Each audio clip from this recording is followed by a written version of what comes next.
இப்போது புதிய அறிமுகம் ஆச்சி ஹோட்டல் சாம்பார் 50 கிராம் ரூபாய் 20 மட்டுமே. சம்மர் ஹாலிடேஸ் வந்தாச்சு, நம்ம ஜிடி ஹாலிடேஸும் வந்தாச்சு. GT holidays, south India's #1 travel brand.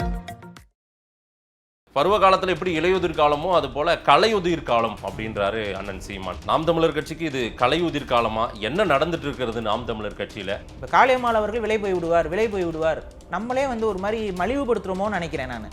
எல்லா தமிழ் தேசியவாதிகளையும் மலிவுபடுத்தணும்னா இப்போ காளியம்மாள் விலை போயிடுவார், கல்யாண சுந்தரம் விலை போயிடுவார், எல்லாரும் விலை போயிடுவாங்கன்னே நம்ம பேசிட்டு இருந்தோம் அப்படின்னா இது அரசியலுங்க. இது ஆயுதம் இந்திய போராட்டம் கிடையாது. இவங்க என்ன நினைச்சுக்கிறாங்கன்னா விடுதலை புலிகளை காட்டி கொடுத்தவர்களோடய போய் எல்லாரையும் கம்பேர் பண்றது. என்ன விடுதலை புலிகள் போல தான் நீங்க நடந்துக்கிறீங்களா? திரு சீமான் அவர்கள் அவங்க போகட்டும்னு முடிவு பண்ணிட்டாருன்றீங்களா? இப்படி போகட்டுங்கிற முடிவு பண்ணிட்டு அவங்கள தள்ளி இருக்காருன்னு நான் சொல்றேன். தள்ளுறதா அந்த கலைங்கிற வார்த்தை வருது. இலையுதிர் காலம், கலையுதிர் காலம்னு இந்த வார்த்தைகள்லாம் ஏன் வருதுன்னா அவங்க வெளியில போயிடணும்னு விரும்புறாரு. காளியம்மாளால இந்த கட்சிக்கு எந்த ஒரு பெனிஃபிட்டும் வந்தது இல்லையா? எந்த ஒரு பெனிஃபிட்டுமே வராத காளியம்மாளுக்கு எதுக்கு அந்த கை தட்டிங்க? இதான கேள்வி. அப்ப உங்களோட ஒரு சின்ன கருத்து முரண் வரும் பொழுது அவங்கள இந்த அளவுக்கு நீங்க ஓரம் தள்ளணுமா, புறந்தள்ளணுமா? இதுதான் ஆகாதுங்கிற நான். காளியம்மாள் ஒரு பேர் இழப்புன்றீங்க நாம் தமிழர் இருந்து. காளியம்மாள் ஒரு ஆற்றல் மிக்க பெண் போராளி.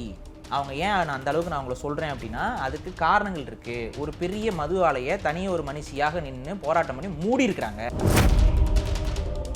தன்னிச்சையாக செயல்படுகிறாரா சீமான்? வார்த்தைகளில் நிதானம் வேண்டும். ஒரு தலைமை பண்பு. சீமானுக்கு போய் நம்மளாம் நிதானம் கத்து கொடுக்கணும். நிதானம் வேணுங்க. பாரிசாலன் உண்மையாவே பாரிசாலன் இல்ல, வேற யாரும் அது நிதானம் வேணும். யாருக்கும் அதை சொல்லலாம். பாரியன் விமர்சனம் எங்களால் ஏற்றுக்க முடியாதுன்னாங்க. அதுக்கு அடுத்து என்ன சொன்னாங்க? ஈவரவை என்னவா வச்சிருந்தாங்க அவங்க? கொள்கை தலைவராக தான். கொள்கை வழிகாட்டி அவரை நாங்கள் ஏற்கிறோம் இப்படிதானே சொல்லிட்டு இருந்தாங்க. சீமான் அவர்கள் மாறின உடனே இவங்களுக்கு நாக்கெல்லாம் பிறந்துருச்சா? இப்போ என்ன பண்ணிட்டு இருக்காங்க புரியல எனக்கு.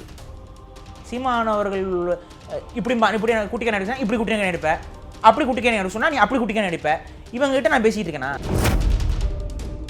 பலவீனம் அடைகிறதா நாம் தமிழர் கட்சி? பலவீனம் அடையும். இந்த முறைமையை நீங்கள் கையாண்டா மேபி காளியம்மாளால் அது நடந்துருமா நான் சொல்ல விரும்பல. ஆனால் இதே முறைமையை நீங்கள் கடைபிடித்தீர்கள் என்றால் உங்களுக்கு என்று யாரும் இல்லாமல் போய்விடுவார்கள். ஆதம் தமிழர்களுக்கு வணக்கம். பல்வேறு துறைகளில் ஆக சிறந்த ஆளுமைகளை சந்தித்து நாம் நேர்காணல் எடுத்து வருகிறோம். அந்த வகையில் மீண்டும் நம்மோடு இணைந்திருக்கிறார் தமிழ் தேசிய சிந்தனையாளர் திரு பாரிசாலன் அவர்கள். அவரிடம் கேட்பதற்கு நிறைய இருக்கின்ற வாரங்கள் அவரிடமே கேட்போம். வணக்கம் பாரி. வணக்கம். எப்படி இருக்கீங்க? நலமா இருக்கேன். தமிழ் தேசிய அரசியலில் நாம் தமிழர் கட்சி சரியாக பயணித்து கொண்டிருக்கிறது, வளர்ந்து கொண்டிருக்கிறது. தமிழ் தேசிய இளைஞர்களின் ஒரு நம்பிக்கையான ஒரு கட்சி நாம் தமிழர் கட்சி. சில முரண்கள் இருந்தாலும் தமிழ் தேசிய அரசியலை இன்னைக்கு கொண்டு போய் சேர்க்கிற இடத்துலையும் இன்னைக்கு அந்த தளத்தில் முன்னோடி நாம் தமிழர் கட்சின்னெல்லாம் பலமுறை நீங்கள் பேசிட்டு இருக்கீங்க. சமீப நாட்களாக நடந்து கொண்டிருக்கிற நிகழ்வுகள் எல்லாமே உங்களுக்கு தெரியும். கட்சியிலிருந்து நிறைய பேர் விலகல்கள். ஆனால் அந்த கட்சியின் தலைமையோ அந்த கட்சியில் இருக்கிற எல்லோருமே இது ஒரு சாதாரண நிகழ்வு தான், இன்னைக்கு ஊடகங்கள் உடனே கேமராவை தூக்கிட்டு போய் வச்சு பார்த்துட்றீங்க அப்படின்னாங்க. நேற்றைக்கு நாம் தமிழர் கட்சியின் முக்கியமான பொறுப்பாளர் மகளிர் அமைப்பை சார்ந்த காளியம்மாள் அவர்கள் விலகி இருப்பது பெரிய பேசு பொருளாக இருக்கிறது. பருவ காலத்தில் எப்படி இலையுதிர் காலமோ அது போல கலையுதிர் காலம் அப்படின்றாரு அண்ணன் சீமான். நாம் தமிழர் கட்சிக்கு இது கலையுதிர் காலமா? என்ன நடந்துட்டு இருக்கிறது நாம் தமிழர் கட்சியில? பாரிசாலன் எப்படி பார்க்குறீங்க? தொடர் ஓட்டம் அப்படின்னு பார்க்கும் பொழுது நாம் தமிழர் கட்சி வளர்கிறதானா? வளர்கிறது. அதில் எல்லாம் எனக்கு மாற்றுக்கிறது இல்லை. நிறைய புது உறுப்பினர்கள் சேர்கிறார்கள். ஒரு சிலர் வெளியே விலகிறது அதை தவிர்க்க முடியாது. எல்லா கட்சியிலையுமே விலகிறவங்க இருக்க தான் செய்வாங்க. ஆனால் இது நான் எப்படி பார்க்குறேன் அப்படின்னு பார்த்தீங்கன்னா, இப்போ ஒரு ஆலமரம் அப்படிங்கிறத அது ஒரு ஆலமரம் அப்படின்னு சொன்னால் அதுக்கான பொருள் என்ன? ஒரு உறுதித்தன்மையானது, பல காலத்திற்கு நிலைத்து நிற்கக்கூடிய தன்மை கொண்டது ஒரு ஆலமரம். அதனால தான் ஆலமரம் அப்படின்னு ஆலமரம் போல் நிற்கிறாருப்பா அப்படின்னா அதுக்கு பொருள் என்ன? அவர் இன்னும் பல ஆண்டுகளுக்கு அவர் நிற்கணும் அப்படின்னு நினைக்கிறோம். நான் விரும்புவது என்னென்னா, ஒரு தமிழ் தேசிய இயக்கம் என்பது, ஒரு கட்சி என்பது ஒரு ஆலமரமாக வளர வேண்டும் என்பது என்னுடைய விருப்பம். இப்போ இந்த ஆலமரத்துடைய தனித்தன்மை என்ன அப்படின்னு பார்த்தீங்கன்னா, அதில் தண்டு இருக்கும், மூலமான இது இருக்கும், அது அடுத்து அது விழுதுகள் விட்டுக்கிட்டே இருக்கும். இந்த விழுதுகள் அதுக்கப்புறம் அதை தாங்கி நிற்கக்கூடிய ஒரு தண்டாக மாறி நிற்கும். இப்போ இது என்ன ஆகும்னா, கால ஓட்டத்தில் அடிமரம் எது, இந்த தண்டுகள், இந்த விழுதுகள் எது, புதிதாக விழுந்த விழுதுகள் எது, அடிமரம் எதுனே நம்மளால் வித்தியாசம் பார்க்க முடியாத அளவுக்கு பெருசாக இருக்கும். அப்படி இருக்கக்கூடிய ஆலமரம் தான் காலத்தை கடந்து நிற்கக்கூடிய ஆலமரம். ஒரு கட்சியும் ஒரு ஆலமரம் போல செயல்படணுங்கிறது தான் என்னுடைய கருத்து. அந்த அடிப்படையில் நாம் தமிழர் கட்சியுடைய ஒரு விழுதாக இருந்தவர் தான் காளியம்மாள் அவர்கள். காளியம்மாள் மட்டும் கிடையாது, ஒரு காலத்தில் கல்யாண சுந்தரம் போன்றவர்கள்லாம் ஒரு விழுது தான், ஒரு ஆலமரத்துடைய விழுதுகள் தான். இப்போ இந்த விழுதுகள் வந்து ஒரு ஆலமரத்தில் பட்டுப்போவது இல்லை அந்த விழுதுகள் வெட்டப்படுவது அப்படிங்கிறது நிச்சயம் ஆலமரத்திற்கு வலு சேர்க்காது. அது வலுவான ஒரு விஷயம் இல்லை. இன்னமும் வலுவா இருக்கிறதா தானே உணர்றாரு அண்ணன் சீமான். அது நீங்கள் அவர் உணர்றது இல்லை அவர் வெளிப்படுத்துறது இதெல்லாம் வந்து அது வேற. ஏன்னா ஒரு கட்சியில் ஒரு நபர்கள் வெளியில் போகிறாங்க அப்படிங்கும் பொழுது எல்லா கட்சி தலைவர்களும் என்ன சொல்லுவாங்க, அவங்க போனால் போயிட்டு போகிறாங்க அப்படிங்கிற ஒரு நிலைப்பாட்டில் தான் இருப்பாங்க. இப்போ கட்சியில் ஒரு ஆள் உள்ளே வந்து சேர்றப்ப அது பலம் கூடுதுன்னு நம்ம சொல்கிறோம். இப்போ கட்சியில் விட்டு ஒரு ஆள் வெளியில் போகும்போது பலம் குறையுதுன்னு தானே பொருள். இல்லைங்க, ஆலமரத்தின் விழுதளவுக்கு அக்கா காளியம்மாள் நீங்கள் சொல்கிறீங்க. சீமான் அவர்கள் கலையாக தான் பார்க்குறாரு போல, கலைகள் நிறைய இதெல்லாம் நீக்கப்பட வேண்டிய பிடுங்கப்பட வேண்டியதுன்ற மாதிரி சொல்கிறேன். போன தேர்தலுக்கு காளியம்மாள் அவர்களை அறிமுகப்படுத்துகிறார் திரு சீமான் அவர்கள். அந்த அறிமுகத்திற்கு அங்கே கூடியிருக்கவர்கள்லாம் தமிழ் தேசியவாதிகள், தமிழர்கள், தமிழ் உணர்வாளர்கள், இன உணர்வு மிக்கவர்கள், அவங்கெல்லாம் முட்டாளுகளா அங்கே கூடியிருந்த கூட்டம்லாம்? காளியம்மாள் அவர்களை சீமான் அவர்களை அறிவிக்கும் பொழுது காளியம்மாள் அவர்களுக்கு ஒரு பலத்த கைதட்டல் இருந்ததா இல்லையா? ஆமாம். அந்த கைதட்டினவெல்லாம் முட்டாளப்ப இல்லை, அப்போ கூட ஒரு வார்த்தையெல்லாம் பயன்படுத்தினார் அவர், குலதெய்வம் அப்படின்லாம் சொல்லியிருப்பாப்புல. இப்போ நான் கேட்குறது என்னென்னா, அப்போ அவங்க எல்லாமே முட்டாள்களான்னு கேட்குறேன் நான். அப்போ அந்த கைதட்டலாம் சும்மா பொய்யா? அப்போ காளியம்மாள் அவங்க எதுவுமே கட்சிக்கு செய்யலை, காளியம்மாள் அவங்க ஒரு விழுதாக இல்லை, காளியம்மாள் ஒரு சிறந்த ஒரு போராளியாகவோ ஒரு போராட்டக்காரியாகவோ இல்லை அப்படின்னு நம்ம எடுத்துக்க முடியுமா? அப்படி இல்லை அப்படின்னா எதற்காக காளியம்மாளுக்கு அவ்வளோ பெரிய கைதட்டல்? அப்போ கைதட்டுறவன் முட்டாளா? அவங்கள வரவேற்றவர்கள் முட்டாள்களா? இல்லை, அதுக்கெல்லாம் அந்த அந்த இடம் கொடுத்தது, அந்த ஸ்பேஸ் கொடுத்தது, அக்கா காளியம்மாளை அழைத்து வந்து எல்லாமே அண்ணன் சீமான் தானே. அது அக்காவே மறுக்க மாட்டாங்க. கண்டிப்பாக நான் சொல்றது என்னன்னா, சீமான் அவர்களால் காளியம்மாள் அவர்களுக்கும் அந்த வெளிச்சம் என்பது கிடைத்திருக்கிறது. சீமான் அவர்கள் காளியம்மாளை வந்து தமிழ் தேசிய தளத்துக்குள்ள கொண்டு வந்ததுக்கு அப்புறம் தான் அவங்களோட வளர்ச்சி என்பது அதிகரிச்சிருக்கு. இதில் எல்லாம் மாற்றுக்கிறது இல்லை. அதனால தான் சீமானை அடிமரம் என்றும் காளியம்மாளை விழுதும் என்றும் சொல்கிறேன். புரியுதுங்களா? ஆனால் எந்த ஒரு அடிமரமும் தனது விழுதுகள் வலுவாக மாறுவதைத்தான் விரும்ப வேண்டும்ங்கிறதா என்னுடைய கருத்து. இல்லை, அப்படி மாறினதை ரசிக்கலையா அண்ணன் சீமான்றீங்களா? நான் என்ன கேட்குறேன், இப்போ காளியம்மாள் அவர்கள் வந்து சீமான் அவர்களை பற்றி தவறாக ஏதாவது பேசினாங்களா? எங்கேயாவது அப்படி வந்துச்சா ஏதாவது தகவல்? நம்ம எதாவது கேட்டிருக்கோமா? காளியம்மாள் அவர்கள் சீமானை பற்றி தரக்குறைவாக பேசியிருக்காங்க அப்படின்னு ஏதாவது ஒன்று நம்ம கேட்டோமா? அப்படி எதுவும் இல்லை. ஆனால் சீமான் அவர்கள் காளியம்மாளை திட்டுவது போல ஒரு ஆடியோ நம்ம எல்லாரும் கேட்டோம். அது உண்மை பொய் அது விவாதத்துக்குரியது. கேட்டோமா இல்லையா? ஆமாம். அப்போ நான் என்ன கேட்குறேன், எதனால் அந்த ஒரு கசப்புணர்வு வந்தது? அப்போ காளியம்மாள் அவர்கள் ரொம்ப முறைகேடாகவா செயல்பட்டாங்க அப்படின்னா அவங்களுக்கு ஆதரவு கொடுத்தவன்லாம் வந்து முறைகேடாக செயல்பட்டவனா? அப்போ அந்த ஆதரவெல்லாம் பொய்யான ஆதரவா? அவங்களுக்கு அந்த கைத்தட்டெல்லாம் வந்து அவங்களோட உண்மைத்தன்மையின் அடிப்படையில் ஏற்படலையா? இதுதான் குழப்பம்னு நான் சொல்கிறேன். இங்கே முதல்ல பிரச்சனை ஆரம்பித்ததே எங்கே அப்படின்னு பார்த்தீங்கன்னா, சீமான் அவர்களோட ஒரு ஆடியோ லீக் ஆகுது. அந்த ஆடியோ லீக் தான் பெரிய ப்ராப்ளமாக நிற்கிது இன்றைக்கி நாம் தமிழர் கட்சியில். இந்த ஆடியோ யார்கிட்ட இருந்து லீக் ஆகுது? இதெல்லாம் நம்ம பேசுறதுக்கு வந்து ஒரு லெவலுக்கு மேலே நெருக்கடி கொடுத்தோம்னா நீங்கள் கோச்சிக்கிறீங்க. ஆனால் உண்மை எங்கேருந்து வருது? இப்போ காளியம்மாளை பாருங்க, சிம்பிள். நான் அலிகேஷனுக்குலாம் நான் போகலைங்க. நான் வந்து யோசிக்க சொல்கிறேன் மக்களை. நான் யோசிக்க சொல்கிறேன். ஆடியோ லீக் யாரோ ஒருத்தருடைய ஒரு நபரை குற்றம் சாட்டி சொல்கிற மாதிரி கேட்குறது. ஆடியோ லீக் ஆகுது, அது குற்றம் சாட்டுறாங்க அப்படின்னா அப்போ அதுக்கு விளக்கம் கொடுக்கணும்ல. எப்படி ஆடியோ லீக் ஆச்சு? ஏன் அந்த ஆடியோக்கள் பதிவு செய்யப்பட்டிருக்கு? ஏன் அந்த ஃபோன் வந்து காவல்துறைக்கிட்ட போகுது? அப்படி ஆடியோ லீக் ஆகும்போது அது ஏன் குறிப்பிட்ட ரீதியாக காளியம்மாள் அவரோட ஆடியோவாக லீக் ஆகுது? ஒரு ஆடியோவில் பிசிறுன்னு சொன்ன ஆடியோ லீக் ஆகுது. அடுத்த ஆடியோவில் வந்து பார்த்தீங்கன்னா வந்துட்டு வேற ஒரு இதை வச்சு பேசும்பொழுது அவங்களை விட்டுட்டு வேலை செய்யுங்க அந்த மாதிரி ஒரு ஆடியோ. எதுக்கு காளியம்மாள் அவர்களுக்கு வந்து நிர்பந்தம் கொடுக்குறமா? அதான் அந்த ஒரு ஆடியோவில் தான் வந்து இந்த ஃபோன் கொடுத்தாங்க, தனியாக வந்து இது பண்ணாங்க. அவங்கக்கிட்ட நம்ம கேட்குறோம், ரெண்டு தரப்புலையும் நம்ம பார்க்கணுங்கிறக்க இவங்க தரப்பு குற்றச்சாட்டு எடுத்துகிட்டு அவங்ககிட்ட கேட்குறேன் நான், என்னங்க ஃபோன் எதாவது கொடுத்தீங்கன்னா, என்னோட கணவருக்கு நான் ஒரு ஃபோன் வாங்கி கொடுத்தேங்க, என் கணவருக்கு வாங்கி கொடுத்த ஃபோனே நான் இஎம்ஐயில் தான் வாங்கி கொடுத்தேன், கணவருக்கு வாங்கி கொடுத்த ஃபோனே நான் இஎம்ஐயில் வாங்கி கொடுக்குறேன், 200 கட்சி தொண்டர்களுக்கு நான் ஃபோன் வாங்கி கொடுத்தேன்னு ஒரு பொய் குற்றச்சாட்டு வருதுன்னா இது எப்படிங்க? நான் வந்து இது என்ன இந்த அவதூறனை எப்படி எடுத்துக்கிறதுன்னு கேட்குறாங்க அவங்க. இல்லைங்க, இதையெல்லாம் அண்ணன் சீமான் நம்பிட்டாரு. காளியம்மாள் இந்த குரல் பதிவாக வெளியில் வருது. அது ஏஐ தொழில்நுட்பமாக இருக்கலாம், ஒரு அபாயகரமான தொழில்நுட்பமாக இருக்கலாம், விஜய் அவர்களோட பாடலும் கூட பாடின இதாக இருக்கலாம், நான் இல்லையே நான் சொல்லலை. ஆனால் இந்த ஆடியோக்கள் வெளியில் வருதுல்ல, இப்போ இதை வந்து பொய் நம்ம சொல்ல போறோமா இல்லை உண்மை நம்ம சொல்ல போறோமா? உண்மைன்னு சொன்னா இது இது இது அதுக்குள்ள இருந்து திறனாய்வு பண்ணணும்ல. இல்லைங்க, நான் ரொம்ப இன்னும் கொஞ்சம் ஆழமா கேட்கணும்னு நினைக்கிறேன். காளியம்மாள் அவர்களுடைய அறிக்கையை பார்க்கும்போது அவங்க அறிக்கையில இத்துடன் இந்த பயணம் முடித்து வைக்கப்படுகிறதுன்றாங்க. ஆமா, இது முடித்துக் கொள்கிறேன்னு சொல்ல, முடித்து வைக்கப்படுகிறது தான், அதான் உண்மை. அவங்க அதை தான் சொல்றாங்க. அதுக்கு அடுத்து அவங்க என்ன சொல்றாங்க, தமிழ் தேசியத்துல என்னோட பயணம் தொடரும் அப்படிங்கிறாங்க. முடித்து வைக்கப்படுகிறதுனா யாரால் முடித்து நான் இங்க வைக்கப்பட்டிருக்கிறது? பாருங்க, நான் வந்து இல்லங்க, யாராலாவது இன்னைக்கு காளியம்மாளுடைய நான் ஒரு பயணம் விஷயம் முடித்து வைக்கப்பட்டிருக்கா நாம் தமிழர் கட்சியில? அதான் அது காளியம்மாள் அவர்கள் தான் வந்து விளக்கணும். இல்ல நீங்க ஏதோ பொடி வச்சு பேசுறீங்க. நான் புரிஞ்சுக்கிறது என்ன அப்படின்னா, குறிப்பிட்ட ஆடியோக்கள் காளியம்மாளுக்கு எதிராக வெளியே வருது. சரி, விகடன் பத்திரிகையில காளியம்மாள் வந்து வேற ஒரு கட்சியோட பேச்சுவார்த்தையில் இருக்காங்கங்கிற மாதிரி செய்திகள் வெளியில வருது. இது அவங்களும் மறுத்திருக்காங்க, காளியம்மாளும் மறுத்துட்டாங்க, அந்த மறுத்திருக்காங்க. நீங்க வந்து அடுத்து வந்து இவரை போய் சந்திச்சாங்க, அவரை போய் சந்திச்சாங்கங்கிற தகவல்கள் வெளியில வருது. ஆமா, ஒரு அரசியல் தளம் அப்படிங்கும் பொழுது பலரும் பலரையும் சந்திப்பார்கள். இப்ப சீமான் அவர்கள் ரஜினி அவர்களை சந்திக்கிறார், உடனே நம்மளாம் என்ன சொல்றோம், அது ஒரு அடிப்படையான சந்திப்பு அப்படிங்கிறோம். சீமான் அவர்கள் ரஜினியை சந்திச்சான்னா ரஜினியோட போய் கட்சி இணைச்சிட போறாரா, இல்ல ரஜினியோட பேச்சை கேட்டுக்கிட்டு அடுத்து சீமான் அவர்கள் செயல்பட போகிறாரா, இல்ல ரஜினியை இயக்குபவர்கள் சீமானையும் இயக்குகிறார்கள் நம்ம பொருளை எடுத்துக்கலாமா? எடுத்துக்க முடியாது. இல்ல ஒரு தலைவர் ஒரு பரஸ்பர சந்திப்பையோ அல்லது நேர்ல பார்த்துட்டா ஒரு அரசியல் நாகரிகத்துல பேசுறாங்க. அரசியல் தளத்துல நீங்க இருக்கீங்கன்னா பலரும் சந்திப்பார்கள். இப்ப நாளைக்கு நீங்க ஒண்ணு சொல்லுங்க மாதேஷ், இப்ப உங்களுக்குன்னு ஒரு கருத்தில் இருக்கும், உங்களுக்குன்னு ஒரு கொள்கை இருக்கும். ஆனா பலதரப்பு தலைவர்கள் உங்களை சந்தித்திருக்கிறார்களா இல்லையா? நிறைய பேசுறோம், எல்லாரும் என்கிட்டயும் பேசியிருக்கிறாங்க. இப்ப இதெல்லாம் என்ன பண்ணலாம், அவங்க கருத்தை சொல்லுவாங்க. ஒரு சிலர் வந்து நல்லா பேசுறீங்க தம்பின்னு என்னையும் பாராட்டி இருக்கிறாங்க, உங்களையும் நல்லா கேள்வி கேட்குறீங்க தம்பின்னு பாராட்டி இருப்பாங்க. இதெல்லாம் வந்து எப்படி நீங்க எடுத்துக்க முடியும்? ஒரு கருத்தியலை கடந்த இல்ல எதிர் சித்தாந்தத்தில் இருக்கக்கூடியவங்க கூட ஒரு அரசியல் மாண்புன்னு தான் நீங்க இதை பார்க்க முடியும். இல்லைங்க, இது அரசியல் மாண்புன்னு பார்க்கலாம் அப்படின்னு நீங்க சொல்றீங்க. அக்கா காளியம்மாள் அவர்கள் கடந்த ஒரு வருஷமாவே ரொம்ப ஆக்டிவா குறைச்சிக்கிட்டாங்க பார்ட்டியில.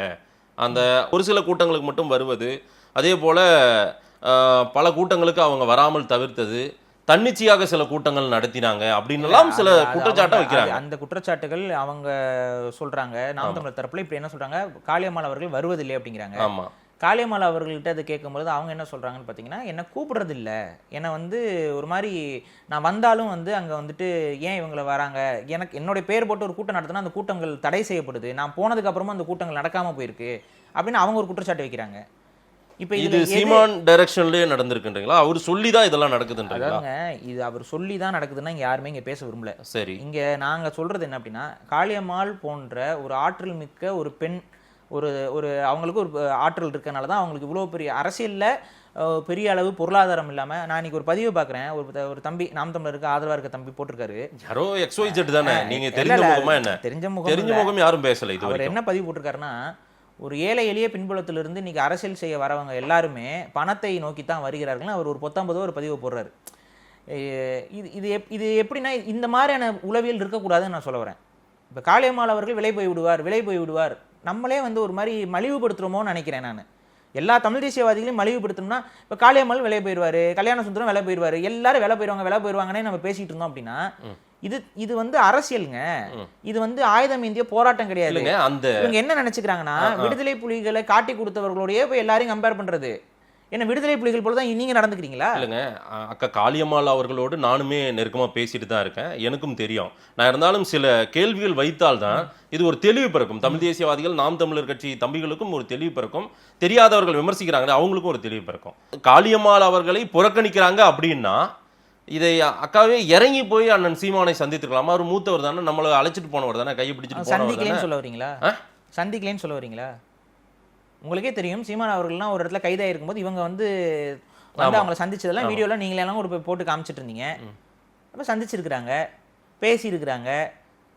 ஒரு அந்த அதுக்கப்புறம் நீங்கள் ஒன்று பார்த்தீங்கன்னா, அந்த பிசுறுங்கிற அந்த ஆடியோலாம் வந்ததுக்கப்புறம் உடனே கூட அவங்க எந்த ஒரு முடிவும் எடுக்கல. அதுக்கப்புறமும் சில மேடைகளில் பங்கெடுத்து பேசியிருக்கிறாங்க. இதெல்லாமே நடந்திருக்குது. அப்போ அந்த மியூச்சுவலுக்குள்ளே தான் போகிறாங்க. இப்போ காளியம்மாள் விலகிறேன்னு ஏதாவது சொன்னாங்களா? யார்கிட்டையாவது சொல்லலை. யாரோ ஒருத்தங்க கேள்வியை கொண்டு வந்து சீமான் அவர்கள்ட்ட கேட்குறாங்க. சீமான் அவர்கள் என்ன சொல்கிறாரு, தங்கைக்கு எங்கே விருப்பம் இருக்கிறனால இருக்கட்டும், போகிறதுனாலும் போகட்டும், அதோட விட்டுருந்தா இந்த பிரச்சனை வந்து பெரிதாக இருக்குமா? ஆயிருக்காது. ஆனால் கூடவே அவர் என்ன சொல்கிறாரு, இது நாம் தமிழருக்கு கலை உதிர் காலம் அப்படின்னு அவர் சொல்கிறாரு. அவங்க வெளியில போறேன்னு அறிவிச்சதுக்கு அப்புறம் அதை சொல்லலாம்ல. கலையுதிர் காலம் நான் சொல்றேன், காளியம்மாள் நான் கட்சி விட்டு வெளியில் போகிறேன் அப்படின்னு அவங்க அறிவிச்சதுக்கப்புறம் நீங்கள் சீமான் அவர்கள் இப்படி சொல்கிறது கூட அது பெரிதுபடுத்த தேவையில்லை. அவங்க எதுவுமே அறிவிக்கலை, அவங்க சைட்லேருந்து எந்த ஒரு இன்ஃபர்மேஷனும் வரல. அதுக்கு முன்னாடி கலை இது நாம் தமிழருக்கு கலை உதிர்காலம் போகிறவங்க போகட்டும் அப்படின்னா, அப்போ கலைன்னு யாரை சொல்கிறாரு? ஒரு கட்சியில் பொறுப்பாளராக இருக்கக்கூடிய ஒருத்தங்க அவங்க கட்சி விட்டு வெளியில் போகிறாங்கன்னு அவங்க அறிவிக்கலை, அதுக்குள்ளே அவங்கள கலைன்னு சொல்லி முடிவு பண்ணுறீங்க. இல்ல இந்த முடிவு மெல்லிய இது என்னன்னா ரொம்ப மெல்லிய இடத்துல நீங்க எடுத்துக்க பாக்குறீங்க எல்லாத்தையும். இல்லங்க முடிவு பண்ணிட்டாருன்றீங்களா திரு சீமான் அவர்கள்? அவங்க போகட்டும்னு முடிவு பண்ணிட்டாருன்றீங்களா? இப்படி போகட்டுங்கிற முடிவு பண்ணிட்டு அவங்கள தள்ளி இருக்காருன்னு நான் சொல்றேன். தள்ளுறதா அந்த கலைங்கிற வார்த்தை வருது. இலையுதிர் காலம், கலையுதிர் காலம்னு இந்த வார்த்தைகள்லாம் ஏன் வருதுன்னா அவங்க வெளியில போயிடணும்னு விரும்புறாரு. அவர் பார்வையில ஏதோ தவறு நடந்திருக்கு போல இருக்கலாம், அவர் பார்வையில தவறு நடந்திருக்கலாம். அது இப்ப தமிழர்களுக்கு தெரியணுமா வேண்டாமா? இப்ப காளியம்மாள் நல்லவங்களா கெட்டவங்களா யாருக்கு தெரியணும்? தமிழர்களுக்கு தெரியணும். ஏன்னா நாளைக்கு காளியம்மாள் வந்து கெட்டவங்களாக இருக்கிறாங்க அப்படின்னா அவங்க நாளைக்கு வந்து தமிழர்கள் தலையில மிளகா அரைக்க கூடாதுல்ல. அப்ப என்ன நடந்துச்சுங்கிறது ஒரு அதான் நீங்க என்ன சொல்றீங்கன்னா ஒளிவு முறைவற்ற கட்சி அப்படிங்கிறீங்க. அவங்க ஏதாவது ஊழல் பண்ணாங்களா, இல்ல அவங்க ஏதாவது கட்சியோட கட்டமைப்புக்கு முறைகேடா நடந்துக்கிட்டாங்களா? இவங்க ரெண்டு தரப்புலையும் வந்து தெரிஞ்சாதான் சொல்ல முடியும். இப்போ இதில் இன்னொன்று என்னன்னா, இது எங்களுடைய தனிப்பட்ட கட்சி விவகாரம், இது எங்கள் கட்சி நிலை அப்படின்னு சொல்லி எடுத்துக்கணும் அப்படின்னு தான் நீங்கள் பல பேரும் கதறுவீங்க. ஏன்னா என்னன்னா இது வந்து ஆனால் இதை அப்படி பார்க்க முடியாது. ஏன் அப்படி பார்க்க முடியாது அப்படின்னா, நாம் தமிழர் கட்சி என்பது மற்ற கட்சிகள் போல அல்ல. நாம் தமிழர் கட்சி ஒரு இனத்தின் விடுதலையை பேசுகிறோம்னு சொல்லி வரீங்க. ரெண்டுக்கு வித்தியாசம் இருக்குது. இப்போ இந்த திராவிட இயக்கங்கள்லாம் வந்து நாங்கள் திராவிட இனத்தை விடுதலை செய்ய போகிறோம்னு சொல்லிட்டு அந்த கட்சி நடத்திக்கிட்டு இருக்காங்க. அவங்க அதெல்லாம் சொல்கிறதே இல்லையே. ஆனால் தமிழ் தேசிய இயக்கங்கள் என்ன சொல்லுது? இன விடுதலைக்காக நான் பேசுகிறேன். அப்போ இனம்னு பேசிட்டீங்கன்னா அது பொதுவானது இல்லைங்க. ஓட்டரசியல்னு வரும்போது சில விஷயங்கள்ல நாம வந்து எதிர்முகாம போய் சந்திக்கிறதையோ பேசுறதையோ என்ன பேசினா இவங்களுக்கு சந்தோஷமா இருக்குன்னு எனக்கும் தெரியும். நான் என்ன பேசினா நாம் தமிழர் ஆடியன்ஸுக்கு சந்தோஷமா இருக்கும், என்னோட வீடியோக்களை பகிர்வாங்கன்னு எனக்கு நல்லாவே தெரியும். என்ன தெரியுமா பேசணும்? காளிமல் துரோகி, சீமான் அவர்கள் தான் இனத்தின் ஒற்றை நம்பிக்கை. இன்றைய காலகட்டத்தில் சீமான் அவர்களை சுற்றி பல திராவிட இயக்கங்கள் வந்து போர் தொடுக்குது. அந்த நேரத்தில் சீமான் அவர்களோட துணை நிற்பது தான் தமிழ் தேசியத்திற்கு அறம் வலு சேர்ப்பது. காளியம்மாளால் கட்சிக்கு ஒன்றுமே நல்லது நடந்ததில்லை. காளியம்மாள்லாம் வந்து வளர்த்து விட்டதே சீமான் அவர்கள் தான். காளியம்மாள் இன்னைக்கு ஒரு காளியம்மாள், நாளைக்கு ஒரு அஞ்சம்மாள், நாளைக்கு இன்னொருத்தங்க. சீமான் அவர்கள் எடுக்கக்கூடிய முடிவுகள் எல்லாம் சரியாகத்தான் இருக்கும், அதில் எந்த பிழையும் இருக்காது. தேசிய தலைவர் பிரபாகரனுக்கு அடுத்து இன்னைக்கு தமிழக இனத்தை தாங்கி நிற்பது அண்ணன் சீமான் அவர்கள் மட்டுமே. இப்படி பேசிட்டு இருக்கவங்களும் இருக்க தான் செய்கிறாங்க. இது வியூஸ்க்காக பேசுறது, உண்மை அல்ல. காளியம்மாளால் இந்த கட்சிக்கு எந்த ஒரு பெனிஃபிட்டும் வந்தது இல்லையா? எந்த ஒரு பெனிஃபிட்டுமே வராத காளியம்மாளுக்கு எதுக்கு அந்த கை தட்டினீங்க? இதான கேள்வி. அப்போ உங்களோட ஒரு சின்ன கருத்து முரண் வரும் பொழுது அவங்கள வந்து இந்த அளவுக்கு நீங்கள் வந்து ஓரந்தள்ளணுமா புறந்தள்ளணுமா? இதுதான் ஆகாதுங்கிறேன் நான். அவங்களுக்கு கருத்து முரண் ஏற்பட்டுருச்சு, அவங்க ஒதுங்கி போகிறாங்க. ஒதுங்கி போறாங்க, ரைட்டு.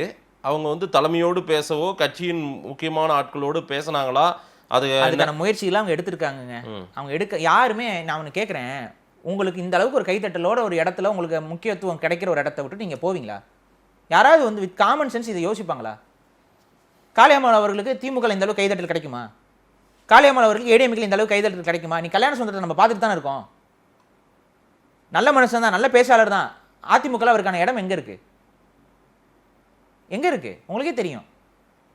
இப்போ அறிவுச்செல்வன் திமுக இருக்காப்புல, யார் கீழே இருக்க வரைக்கும் அவருக்கு மதிப்பு இருக்கு. உதயநிதி ஸ்டாலினுக்கு அவருக்கு கீழே இருக்க வரைக்கும் அவருக்கு மதிப்பு இருக்கு. உதயநிதி ஸ்டாலினை கடந்து அவரால் எங்கேயாவது கட்சியில் வளர்ந்துட முடியுமா? இல்லை அவரோட கருத்துக்கு எதிர்கருத்து ஏதாவது பேசிட முடியுமா? இல்லை தனித்துவ அடையாளத்தோட நின்ற முடியுமா? முடியாதுங்க. அது அப்ப காளியம்மாள் அவர்களுக்கு இந்த இடத்தை தவிர்த்து வேற ஒரு சிறந்த இடம் எங்கேயுமே இருக்க முடியாது. நாம் தமிழரை தவிர்த்து காளியம்மாள் அவர்களுக்கு ஒரு வேற ஒரு சிறந்த இடம் இருக்க முடியாது. இல்லை வேண்டான்னு முடிவு எடுத்து போறாங்களே. அவங்க வேண்டான்னு முடிவு எடுக்கல, அது நிர்பந்தம். அதனால தான் அவங்க சொல்றாங்க ஒதுக்கி வைக்காது. என்ன சொல்லியிருந்தாங்க, என்ன வார்த்தை? என்னோட முடித்து வைக்கப்பட்டதுன்னு. முடித்து கொண்டேன்னு அவங்க சொல்லல, முடித்து வைக்கப்பட்டது. இந்த வார்த்தை முடித்து வைக்கப்பட்டதுன்னு அவங்க சொல்றாங்கன்னா பர்பஸ்ஃபுல்லா என்ன வந்து நீக்கி இருக்கிறாங்கிறது தான் அதுக்கான பொருள். அந்த இடத்துலையுமே எந்த ஒரு விமர்சனத்தையும் நாம் தமிழரின் மீது அவங்க வைக்கல. இப்ப விலகி போறாங்க அத்தனை பேரும் வந்து விமர்சனங்கள் வைப்பாங்களா, வைக்க மாட்டாங்களா? நிச்சயம் வைக்கிறாங்க, எல்லாரும் வச்சிட்டு இருக்காங்க. ஏன் காளியம்மாள் வைக்கல? அவங்கள அவங்க விமர்சனம் வைக்க வேண்டிய இடத்துக்கு தள்ளிடுவாங்க இவங்க. அது எனக்கு தெரியும், அது நடக்க தான் போகுது. ஏன் நீங்க அந்த மாதிரி ஒரு எல்லை பார்த்துட்டேனேங்க. எத்தனை பேர் முக்கிய பொறுப்பாளர்கள்லாம் வந்து இப்போ பேச ஆரம்பிச்சிட்டாங்களா வீடியோ போட்டு? பேசியிருக்காங்களா இல்லையா முக்கிய பொறுப்பாளர்கள்? இல்லை, துரைமுருகன் பேசும்போது கூட ரொம்ப கண்ணியமாக தான் பேசியிருக்காரு. நான் பார்த்த வரையில் கண்ணியமாக பேசியிருக்காரு. விமர்சனம் வந்துச்சா இல்லையா? இப்போ காளியம்மாள் அவர்களுடைய முடிவு அவங்க தனிப்பட்ட முடிவுனா சொல்லப்படுது. இந்த காரணத்திற்காக நாங்கள் காளியம்மாள் அவர்கள் ஒத்து வர மாட்டாங்கிறது தானே நீங்கள் சொல்ல வரீங்க? இல்லைங்க, அவங்க மேலே வைக்கிற அலிகேஷன்ஸில் தான் நான் கேள்வியாக வச்சேன்னா ஒரு தெளிவு பிறக்கும். ஏன்னா நீங்களும் பேசியிருக்கீங்க அவங்களோட. அவங்க எதிர்முகாமில் சிலரை சந்தித்ததாக சொல்கிறாங்க. திமுகவில் ஒரு அமைச்சரை சந்தித்ததாகவும் விஜயை சந்தித்ததாகவும் சொல்கிறாங்க. இந்த செய்தியெல்லாம் பரவுது. இதை நானுமே அவங்க கிட்ட கேட்டேன். நான் சந்தித்ததாக என்ன ஆதாரம் இருக்குது தம்பின்னு தான் என்கிட்ட கேட்குறாங்க. இல்லை, இப்போ இது உண்மையாக இருக்கலாம், இல்லை அது ஒரு பொய் அவதூறாக இருக்கலாம். சரிங்களா? சந்தித்தாங்களா இல்லையா அப்படிங்கிறத சீமான் அவர்கள் நேரடியாக காளியம்மாள் அவரிடம் கேட்டாரா? கேட்கல. ஏன் கேட்கல? காளியம்மா நீங்கள் வந்து விஜயை சந்திச்சிங்களா? காளியம்மாள் நீங்கள் வந்து ஒரு அந்த திமுக அமைச்சர் ஒருத்தரை சந்திச்சிங்களா? இந்த கேள்வி ஏன் கேட்கல? கேட்டாங்க பதில் கொடுக்க போகிறாங்க. அப்போ இங்கே மூணாவது ஆள் யாரோ ஒருத்தன் சொல்லியிருக்கான் பார்த்தீங்களா? ஆமாம், காளியம்மாள் இவங்களை சந்திச்சாங்க, காளியம்மாள் அவங்கள சந்திச்சாங்கன்னு சொல்லியிருக்கான் பார்த்தீங்களா? இப்போ அவனோட நோக்கம் என்ன? இப்போ அவனுடைய நோக்கம் என்ன? அதை தான் சீமான் அவர்கள் உணரணுங்கிற நான். இப்போ சீமான் அவர்கள் இப்போ என்ன பண்ணணும்னா, காளியம்மாள் அவங்க உண்மையாகவே சந்திச்சிருக்காங்க அப்படின்னா அவங்க கண்டிப்பாக அதை வந்து கட்சி தலைமைக்கிட்ட சொல்லியிருக்கணும், அறிவிப்பை கொடுத்துருக்கணும். கொடுக்காம அவங்க சந்திச்சிருந்தாங்கன்னா அது கண்டிப்பாக ஒரு கட்சியோட நடவடிக்கைக்கு உட்பட்ட ஒரு விஷயம்தான். கண்டிப்பாக விளக்கம் கொடுக்கணும். நான் விஜய் அவர்களை சந்தித்தேன், மற்ற ஒரு முக்கியமான அமைச்சரை சந்தித்தேன் அப்படின்னா அந்த விளக்கத்தை காளியம்மாள் அவர்கள் கொடுக்கணும். அதில் எனக்கு மாற்று கருத்து கிடையாது. அதுக்கு என்ன ஆனால் சந்திக்கவே கூடாதுன்னு நான் சொல்லலை. சந்திக்கலாம், அதற்கான சுதந்திரம் இருக்கு. எப்படி சந்திக்கலாம்? என்ன இது? சீமான் அவர்கள் சந்திக்கிறது இல்லையா? ஏன் அப்போ இந்த கட்சியில் இருக்க மற்றவங்க யாருமே சந்திக்கலைன்னு சொல்ல வராரா சீமான் அவர்கள்? நான் சொல்லவா? நீங்கள் சொல்கிறீங்களா? உண்மையை சொல்கிறீங்களா? நீங்கள் சொல்கிற ஆட்கள் உங்கள் கட்சியில் இருக்க மற்ற பொறுப்பாளர்கள் யாருமே வேற எந்த கட்சி தலைவர்களையும் சந்திக்கவே இல்லைன்னு சொல்ல போகிறீங்களா? நீங்கள் என்னங்க பேசுறீங்க? நீங்கள் ஒரு அரசியல் என்றால் எல்லா கட்சியில இருந்தும் சந்திப்பாங்க. இப்போ நான் கேட்குறேன், சீமான் அவர்களே மேடையில் சொல்லியிருக்காரு, பிஜேபியிலேருந்து எனக்கு வந்து இவ்வளோ தொகை கொடுத்து ஒருத்தவங்க வந்து பேசினாங்க, நான் வரமாட்டேன்னு சொல்லிட்டேன் அப்படின்னாங்க. இப்போ என்ன பண்ணலாம்? இல்லை, அது தலைவரா ஒரு தலைமை ஒருங்கிணைப்பாளர் எடுத்தோடனே சீமான் அவர்கிட்ட டைரக்டா டீல் பேச வந்துட்டாங்களா? அவங்க யார் மூலமா வந்தாங்க? இப்போ அவங்கள என்ன பண்ணலாம்? இல்லைங்க, எடுத்தோடனே இவங்க விலகி நிற்கும் போது, இவங்க வருத்தத்தில் இருக்கும்போது, ரெண்டு தரப்பும் உட்கார்ந்து பேசாத போது இந்த மாதிரி நிகழ்வுகள்லாம் நடந்ததாக சொல்றாங்க. ஒரு ஓப்பனா சொல்லவா, ஒரு உண்மையான யதார்த்தத்தோட நம்ம பேசணும். சரி, யதார்த்தத்தின் அடிப்படையில் எல்லா கட்சிக்காரர்களுடன் பேசிக்கொண்டுதான் இருப்பார்கள். இந்த பேசுறதுங்கிறது வந்து நீங்க எந்த கட்சியுமே இதுக்கு விதிவிலக்கெல்லாம் கிடையாது. நாம் தமிழரும் விதிவிலக்கு கிடையாது. ஆனா இவங்க கட்சியை விட்டு வெளியேறும் எண்ணத்தோடு பேசினாங்கன்றாங்க அவங்க தரப்புல சொன்னது. நான் இத அவங்க அக்கா கிட்டே பதிவு பண்ணிருக்கேன். அந்த குற்றச்சாட்டை நீங்க வைக்கிறீங்கல்ல, அந்த குற்றச்சாட்டுக்கான விசாரணை என்பது நாம் தமிழர் கட்சியில் நடந்ததா? ஏன் நடக்கல? என்ன நடக்குது? அதுதான் நீங்க அவங்க தான் பதில் கொடுக்கணும். அதுக்கு ஏன் கேட்கவே இல்ல? காளியம்மாளை பற்றி ஒரு அவதூறு வருது, ஒரு கருத்து வருது. தீவிர தமிழ் தேசிய சிந்தனையாளர் நீங்க, என்னதான் நடந்துட்டு இருக்கு கட்சிக்குள்ளார? இந்த மாதிரி ஒவ்வொருத்தரா வெளியேறாங்க. கூட ஒருத்தர் இருக்காருங்க, இப்போ என் கூட ஒருத்தர் இருக்கிறாரு. ஒரு எடுத்துக்காட்டுக்கு சொல்கிறேனே, இப்போ மகிழன் ஒருத்தர், என் நண்பர் ஒருத்தர் இருக்கார், தமிழ் தேசிய தளத்தில் இருக்கார்.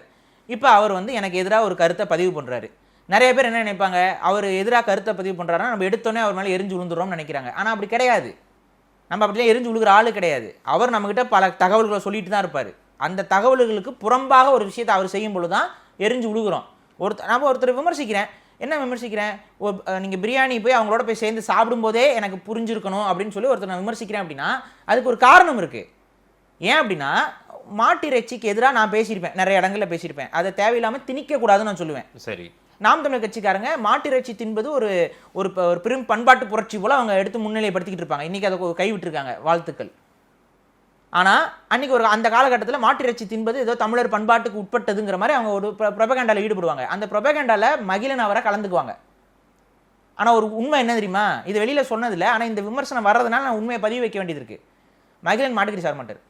குறைந்தபட்சம் மாட்டுக்கறி சாப்பிட மாட்டோம்னு அவங்க அம்மா கிட்ட சத்தியம் பண்ணி கொடுத்ததாக என்கிட்ட சொன்னார். சரி, என்கிட்ட தனிப்பட்ட இது மகிழன் மறுப்பாரா? இதை உண்மையும் நேர்மையும் இருந்தால் மகிழன் இதை மறுப்பாரா? சரி, என்கிட்ட அவர் சொல்லியிருக்காரு, நான் மாட்டுக்கறி சாப்பிட்டதே இல்லை பாரி, அதாவது முன்னாடி சாப்பிட்ருக்கேன், ஆனால் எங்கள் அம்மா வந்து என்கிட்ட சத்தியம் வாங்கிட்டாங்க, அதுக்கப்புறம் நான் சாப்பிட்டதில்லைன்னு மகிழன் என்கிட்ட சொல்லியிருந்தார். ஆனாலும் இந்த மாட்டுக்கறி ப்ரமோஷன் நடக்கும்போது மகிழனையும் கூட்டு போய் உட்கார வைப்பாங்க. ஆனால் அவர் பிரியாணி வந்து மட்டன் பிரியாணி, அது பீஃப் பிரியாணி இல்லை, அவர் மட்டன் பிரியாணி சாப்பிட்டுப்பாரு, இல்லை சிக்கன் பிரியாணி சாப்பிட்டுப்பாரு. ஆனால் அவரையும் கூட சேர்த்துக்கிட்டு இந்த குரூப் வந்து அவரை வச்சுக்கிட்டு ப்ரொபகண்டா பண்ணிக்கிட்டு இருக்கோம். அப்போ இவர் என்ன பண்றாரு, என்கிட்ட இப்படி சொல்லுவார், ஆனால் அங்கே போய் நிற்பார். அதைத்தான் நான் பதிவு பண்ணுறேன். என்னது, நீங்கள் பிரியாணி அவரோட போய் சாப்பிடும்போதே எனக்கு தெரிஞ்சிருக்கணும் நான் பதிவு பண்ணுறதுக்கான காரணம் இதுதான். இல்லைங்க, ஏன்னா ஒரு பக்கம் என்கிட்ட நீங்கள் என்ன சொல்கிறீங்க, நான் பீஃப் பிரியாணி சாப்பிட மாட்டேன் பாரின்னு என்கிட்ட சொல்கிறீங்க, எங்கள் அம்மாட்ட நான் சத்தியம் பண்ணேன்னு சொல்லி என்கிட்ட நீங்கள் சொல்லியிருக்கீங்க. அதை வந்து அவர் அவங்களோட உட்காந்து பேசுகிற ஒரு இன்டர்வியூலையும் பேசுவார், சொல்லுவார். ஆனால் அதை மட்டும் அவனுங்க கட் பண்ணி போட்டுருவானுங்க. எதுக்கு இந்த பொய் நாடகம்? அப்ப இப்படிதான் விமர்சனம், பின்னாடி என்ன நடக்குதுங்கிறது நமக்கு தெரியாது. வெளிப்படையா கேட்டாதான் தெரியும். காளியம்மாள் சீமான் இடையே ஒரு கான்வர்சேஷன் நடக்காமல் தடுக்கப்பட்டிருக்கிறதா? அப்படி அதுதான் காளியம்மாள் அவர்கள் வருந்துறாங்க. இல்லைங்க, சீமானுக்கு விருப்பம் இருந்திருக்குமோ பேசுறதுக்கு? சீமான் அந்த மனநிலையில் இருக்காரா? அதாவதுங்க, அவங்க தரப்புல இருந்து அவங்க வருத்தப்படுவது என்ன அப்படின்னா, என் மீது குற்றச்சாட்டுகளை அண்ணன் கிட்ட வைக்கிறாங்க. என்னென்ன குற்றச்சாட்டுகளை வைக்கிறாங்கன்னு எனக்கு தெரியாது. அந்த குற்றச்சாட்டுகள் இது உண்மையான கூட காளியம்மாள் அவர்கள்ட்ட சீமான் அவர்கள் கேட்கல. மாறாக அது உண்மை என்று நம்பிக்கொண்டு அவர் வாட்டி செயல்பட ஆரம்பித்து விட்டாருங்கிறது அவங்க சைடு இருக்க வருத்தம். ஓகே, அதுவும் குற்றச்சாட்டை வைக்கல, வருத்தமா பதிவு பண்றாங்க. கேட்கணும்லன்னு இதுதான நடைமுறையும் கூட. ஏன் கேட்க மாட்டேன்ற அதுதான் எனக்கும் புரியல. கேட்டிருந்தாவே பிரச்சனை வராதே, அது கேட்க முடியாம ஒரு சூழல் ஏன் அமைதிங்க? இல்ல, நாம் தமிழர் இப்போ ஒன் மேன் ஆர்மி தானே, அவங்க தானே, சீமான் தானே எல்லாமே முடிவு பண்றாங்க. அதை தவிர வேற ஏதாவது ஒரு லேயர் இருக்கா என்ன? அந்த லேயர் இருக்கு, அந்த லேயர் இல்லாதது போல காட்டிக்கிறீங்க, அதாங்க பிரச்சனை. அது முடிவு பண்ற ரெண்டாவது லேயர் ஒன்று இருக்கு. அந்த ரெண்டாவது லேயர் தான் இங்க சிண்டு முடிகிற வேலையை, குழப்பம் அடைகிற வேலை, தேவை முக்கியமான ஆட்களை வெளியே அனுப்புற வேலை, மாற்றி மாற்றி குழப்பி விடுற வேலை, இதெல்லாம் நடந்துக்கிட்டே தான் இருக்கு. அப்போ அந்த கம்யூனிகேஷன் கேப் அவனுக்கு பெரிய அளவில் கிரியேட் ஆகுது இவங்கனால. இல்ல, சீமானுக்கு போய் கம்யூனிகேஷன் கேப் இருக்குன்னு சொன்னா என்னங்க இது? அவருக்கு எல்லாமே தெரியுங்க. காளியம்மாள் அவர்கள்ட்ட நீ இப்படி போய் சந்திச்சியான்னு ஃபோன் பண்ணி கேட்டிருந்தா அவங்க அதுக்கான விளக்கத்தை கொடுத்துருப்பாங்க. சந்திச்சிருந்தா எதனால சந்திச்சேன், அவங்க வந்து பார்த்தாங்களா இல்லை என்னன்னு சொல்லியிருப்பாங்க. இல்லைன்னா இல்லைன்னு மறுத்துருப்பாங்க. ஆமா. அப்போ வந்து அடுத்து கேட்போம், யார் உனக்கு சொன்னா காளியம்மாள் போய் இவங்களெல்லாம் சந்திச்சாங்கன்னு சொன்னியே, யார் சொன்னா? நீங்கள் அந்த கேள்வி அவங்க பக்கம் கேட்கலாம். இப்போ ஏதாவது புகைப்பட ஆதாரங்கள் இருக்குதா, என்ன எதை வச்சு நீங்கள் சொல்கிறீங்க? ஏதாவது ஆடியோ ப்ரூஃப் இருக்கா, இல்லை அவங்க ஏதாவது சொல்கிறாங்களா நான் சந்திச்சேன்னு? அப்போ என்னங்க பேச்சு இது? இது எப்படிங்க நீங்கள் விவாதத்துக்குள்ள எடுத்துக்க முடியும்? இப்போ ஒருத்தங்க மேலே ஒரு குற்றச்சாட்டு வைக்கிறாங்க அப்படின்னா அந்த குற்றச்சாட்டுக்கு ஒரு ஒரு மூல ஆதாரம் இருக்கும்ல. இப்போ தேசிய தலைவர்கிட்ட இப்படி தான், இவர் அவரோட இருக்காரு, இவர் அவர்கிட்ட விலை போக போகிறாருலாம் கேட்டால் ஆதாரம் இல்லாமல் குற்றச்சாட்டுகள் வைக்கக்கூடாதுங்கிற ஒரு சட்டம் இருந்தது. தேசிய தலைவர் அதை கடைபிடிச்சார். ஆதாரம் இல்லாத குற்றச்சாட்டுகளை வைக்கக்கூடாதுன்னு. குற்றச்சாட்டு வைக்கிறீங்கன்னா ஆதாரத்தோட வை, ஆதாரத்தை தயார் பண்ணிட்டு வந்து வை. ஏன்னா ஆதாரம் இல்லாத குற்றச்சாட்டுகள் வந்து தேவையில்லாத புரணி பேசுவதற்கும் தேவையில்லாத முரண்களை வளர்த்துக் கொள்வதற்கும் தான் உதவும். ஆதாரத்தோட பேசுங்க. இப்போ காளியம்மாள் அவர்கள் இவங்களெல்லாம் சந்திச்சிருக்காங்க, ஆதாரம் இருக்குன்னா அந்த ஆதாரத்தை வைத்து காளியம்மாளை விசாரிக்கலாம், தவறே கிடையாது. அதுக்கப்புறம் ஒழுங்கு நடவடிக்கை குழுக்கிட்ட அனுப்பி இவங்க நம்ம கட்சியோடைய கொள்கைக்கு முரணாக பேச்சுவார்த்தையில் ஈடுபட்டிருக்கிறாங்க, அப்புறம் அவங்க ஒழுங்கு நடவடிக்கை குழு முடிவெடுத்து ஒழுங்கு நடவடிக்கையில் அவங்க குற்றவாளிகள்னா அதுக்கப்புறம் முடிவெடுத்து தண்டனை கொடுங்க, ஒதுக்கி வைங்க. இப்போ ஆதவர்ஜுனாவுக்கு விடுதலை சிறுத்தைகள் பண்ணாங்க, ஒரு 6 மாசம் சஸ்பெண்ட் சொன்னாங்க. ஃபர்ஸ்ட் ஒரு 6 மாசம் சஸ்பெண்ட் பண்ணாங்க. அதுவே கிட்டத்தட்ட வெளியில போறதுக்கு வழிவகுக்கும், அவங்க வெளியில போயிடுறாங்க. ஆமா, இதுதாங்க ஒரு நடைமுறை. இது எல்லா கட்சியும் ஃபாலோ பண்ணணும். இது எந்த கட்சியும் இதுக்கு விதிவிலக்கெல்லாம் கிடையாது. விசாரிக்கணும்ல, ஒழுங்கு நடவடிக்கை. காளியம்மாள் ஒரு பக்கம் வச்சிருங்க, இன்னும் சிலர் எல்லாம் வெளியேறி ஒரு 2000 பேர் 3000 பேர் திமுகவில் சேர்ந்தாங்கன்றீங்களே, அதெல்லாம் வந்து உங்களுக்கு அவங்க வெளியேறினவங்க எல்லாம் முன்னாடியே வெளியேறினவங்க, வெவ்வேறு காரணத்துக்காக ஆரம்ப காலகட்டத்திலே வெளியேறினவங்களே எல்லாம் இப்பதான் சேர்றாங்களே. திமுக இன்னைக்கு அதை வந்து ஒரு பிராண்டைஸ் பண்ணி திரும்ப திரும்ப திரும்ப சேர்த்துக்கிட்டே இருக்கு. அதில் வந்து 3000 பேரும் கிடையாது, அவ்வளோ பேர் கிடையாது. எனக்கு தெரியும், அங்கே யார் முகங்களை நம்ம பார்த்த முகங்கள் நமக்கு தெரியும். இருக்கிறாங்க நிர்வாகிகளும், ஒரு சிலர் இருக்கிறாங்க, பழைய நிர்வாகிகள் இருக்கிறாங்க. அவங்களாம் என்னைக்கோ வெளியில் போயிட்டாங்க. அதெல்லாம் யார் கூட போனாங்கன்னு பார்த்தீங்கன்னா, அறிவுச்செல்வன் வெளியில் போனார் பார்த்தீங்களா, அந்த காலகட்டத்திலே அவர் கூட போன ஒரு குரூப் இருக்கு. அந்த குரூப் தான் அவரு ராஜீவ்காந்தி அப்பவே சேர்த்துருக்கணும்ல கட்சியில, அவரு அப்பவே சேர்த்துட்டாரு. சரி, அவங்க கட்சியில தான் செயல்பட்டு இருக்காங்க, கட்சியில பொறுப்புலாம் வாங்கி செயல்பட்டு இருக்காங்க, திரும்ப திரும்ப திரும்ப திரும்ப வந்து சேர்ந்துட்டு இருக்காங்க. இப்போ என்ன நடக்குது? அப்போ அந்த ஒரு இந்த படத்துல தூங்குறான் எந்திரிக்கிறான் அடுத்த நாள் ரிப்பீட்னு, அது மாதிரி கட்சி விட்டு வெளியில போறான் சேர்றான் திரும்ப ரிப்பீட் மாநாடு போன மாதிரி ரிப்பீட் ஆகிட்டே இருக்குது. அது அதை நம்ம விமர்சிக்கல. இங்க பாருங்க, சரி, இவ்வளவு சிக்கல்கள் நடக்குது தெரியுதுல, நாம் தமிழருக்கு எதிராக இவ்வளவு போர்ட்ரேட் நடக்குதா? இந்த நேரத்துல காளியம்மாள் உட்பட எல்லாருமே இப்ப தினந்தோறும் ஒருத்தர் வெளியேறாங்களே, அவங்க இதை வந்து வேண்டாம், தமிழ் தேசியம் உயிர் பெற்று நிக்குது, இந்த நேரத்துல இது வேண்டான்னு ஒரு முடிவையே வெளியேறுவவங்களை பற்றி நாம் இங்க கவலைப்படல. ஒரு ஆற்றல் மிக்கவர்கள் வெளியில போகும்போது தான் நம்ம கவலைப்படுறோம். காளியம்மாள் ஒரு பேர் இழப்புன்றீங்க நாம் தமிழர் இருந்து. காளியம்மாள் ஒரு ஆற்றல் மிக்க பெண் போராளி. அவங்க ஏன் நான் அந்த அளவுக்கு நான் அவங்கள சொல்கிறேன் அப்படின்னா, அதுக்கு காரணங்கள் இருக்குது. ஒரு பெரிய மது ஆலையை தனியாக ஒரு மனுஷியாக நின்று போராட்டம் பண்ணி மூடி இருக்கிறாங்க. அவங்க காளியம்மாளால் நாம் தமிழருக்கு என்ன நடந்துச்சுன்னு எல்லாம் இப்போ தயவு செஞ்சு பேசாதீங்க. ரொம்ப தப்பான ஒரு அணுகுமுறை அதெல்லாம்.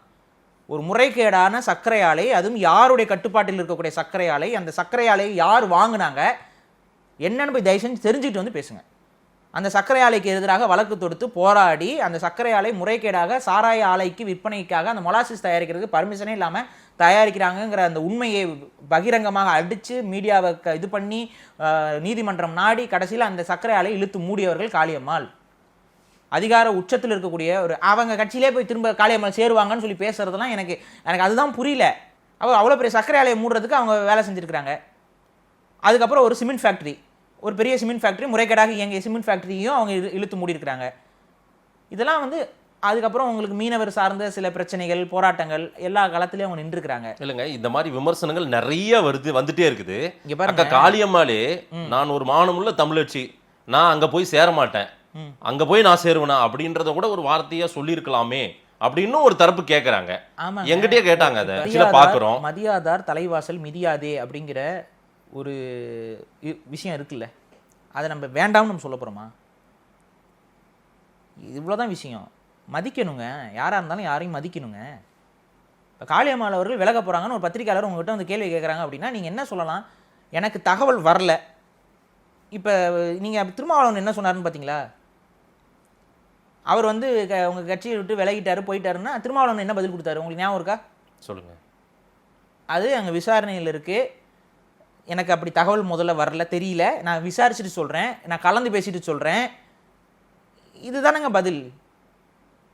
ஒரு கட்சி கட்டமைப்புங்கிறது அப்படி தாங்க இருக்கணும். திருமாவளவன் புகழ்றேன்னு நினைக்காதீங்க. கட்சி கட்டமைப்புங்கிறதுல அவர் கரெக்டாக பேசுறாரு, அவ்வளோதான். அதுக்கு பின்னாடி என்ன வேணாலும் இருக்கலாம். ஆதவர்ஜனா அனுப்பி விட்டுறதே கூட திருமாவளவனாக இருக்கலாம். அதெல்லாம் வந்து 2வது கட்ட விவாதங்கள். ஆனால் ஒரு பத்திரிகையாளர் வந்து கேட்கும்போது அவங்களுக்கு தேவை பதில் தான். எனக்கு தெரியலைங்க, காளியம்மாள் அப்படி ஏதாவது அறிவிப்பு கொடுத்துருக்காங்களான்னு கேட்கலாம் திரும்ப கேள்வியை.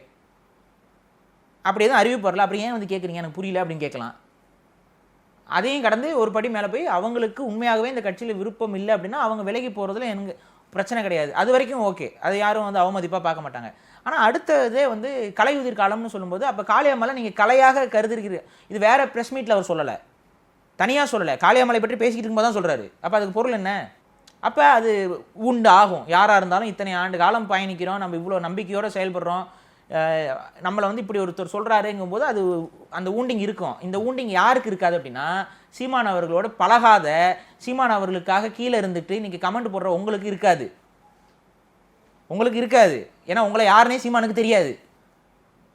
உங்களுக்கு அதுக்கு சத்தியமாக அந்த உணர்வு இருக்காது. ஆனால் சீமானோடைய பயணப்படுறவங்களுக்கு அந்த உணர்வு இருக்கும். அந்த ஊதாசீனப்படுத்தும் போது அந்த ஒரு ஒரு ஒரு மனவேதனை அடைவாங்க. இது எப்போ நீங்கள் உணர்வீங்கன்னா நாளைக்கு நீங்களும் காளியம்மாள் போல் வளர்ந்து வரும் பொழுது. இன்றைக்கி இந்த கமெண்ட் அடிக்கிறீங்களா, நீங்கள் நாளைக்கு கட்சியில் பொறுப்பு பெற்று அந்த கட்சியில் ஒரு அங்கீகாரம் பெற்று உங்கள் முகம் மக்கள் மத்தியில் தெரிய வந்து உங்களுக்கும் ஒரு பெரிய கைத்தட்டல் கிடைக்கிற காலகட்டத்தில் கட்சியிலேருந்து நீங்கள் நீக்கப்படும் பொழுது அப்போ உங்களுக்கு அந்த வழி வரும். அன்னைக்கும் பாரிசாலன் உங்களுக்கு ஆதரவாக தான் பேசுவான். தன்னிச்சையாக செயல்படுகிறாரா சீமான்? வார்த்தைகளில் நிதானம் வேண்டும். ஒரு தலைமை பண்பு. சீமானுக்கு போய் நம்மலாம் நிதானம் கத்து கொடுக்கணும். நிதானம் வேணுங்க அவருக்கு. பாரிசாலன் உண்மையாவே பாரிசாலன் இல்ல, வேற யாரும் அது நிதானம் வேணும். யாருக்கும் அதை சொல்லலாம். நிதானம் வேணும். 15 வருஷமா ஒரு கட்சியை கட்டமைச்சு நிதானம் வேண்டும். வந்து அதிக அங்கீகாரம் நிதானம் வேண்டுங்க. நிதானம் வேண்டும். இதுக்கெல்லாம் நீங்க 15 வருஷம் இருங்க, கட்சி இருங்க, 20 வருஷம் இருங்க, 50 வருஷம் இருங்க, நிதானம் வேண்டும். இதெல்லாம் யாரும் மறுக்க முடியாது. நிதானம் வேண்டும்ங்கிறத நான் பதிவு பண்றேன், அவ்வளவுதான். நிதானம் இல்லாமல் ஒரு கட்சியை வந்து நம்மளால நீங்க கட்சி நடத்தலாம், வெற்றி பெற முடியாது, அவ்வளவுதான் விஷயம். நீங்க கட்சி நடத்தலாம், எல்லாரும் தான் கட்சி நடத்துறாங்க. கட்சி நடத்தலாம், கூட்டம் நடத்தலாம், வெற்றியை நோக்கி நகர முடியாது. சரியா ஆரம்பிச்சிருவீங்க. இல்லை, ஒரு அண்ணனா நீங்க எல்லாரும் ஏத்துக்கிட்டீங்க. தமிழ் தேசியவாதிகள், நாம் தமிழர் கட்சி நலம் விரும்பிகள். ஒரு அண்ணன் ஒரு வார்த்தை பேசுறாரு, அந்த வார்த்தை ஒரு தடித்து ஒரு வார்த்தை கூட வரலாம் அப்படின்னு கூட சில நிர்வாகிகள் சொல்றாங்க. சண்டை நடக்குது. ஆமா, குடும்பத்துக்குள்ள உங்களுடைய யாரோ ஒருத்தங்க ஒரு கடினமான வார்த்தையை சொல்லி உங்களை திட்டுறாங்க அப்படின்னா நீங்க வந்து அவர் அப்படிதான் திட்டுவாரு, நீ கேட்டுட்டு சும்மாருன்னு யாராவது சொல்லுவாங்களா? என்ன இருந்தாலும் நீங்க அப்படி சொல்லக்கூடாதுன்னு சொல்லுவீங்களா மாட்டீங்களா? ஒரு குடும்பத்துக்குள்ள என்ன இருந்தாலும் நீங்க அப்படி ஒரு வார்த்தையை ஏன் எங்க அண்ணன் ஒரு ஆதங்கத்தின் வெளிப்பாடு இப்படி பேசிட்டாருன்ற ஒரு உணர்வு உங்களுக்கு எல்லாம் வரலன்னு கேக்குறாங்க. நான் கேட்கறது ஒரே ஆதங்கத்தின் வெளிப்பாடுன்னு நம்ம பேசுறதெல்லாம் ஒத்துக்குவோம். விசாரணை நடந்ததா?